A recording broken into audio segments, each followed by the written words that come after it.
নিয়ে থাকে। যখন সুখ আসে তখন সে আপনার পরীক্ষা নেয় যে আপনার মধ্যে অহংবোধ জাগ্রত হয়নি তো।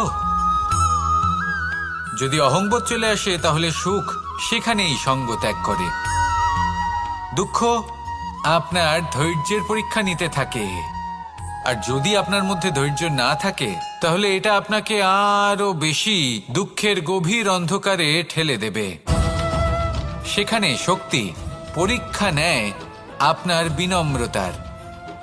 যদি আপনি বিনম্র না হন তাহলে হয় এই শক্তি আপনার সঙ্গ ত্যাগ করবে, নয় এই শক্তি বিনম্রতার অভাবে আপনার পতনের কারণ হতে পারে।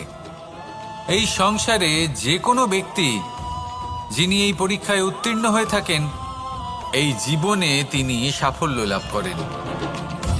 আসুন আমার সাথে ভালোবেসে বলুন, রাধা রাধা।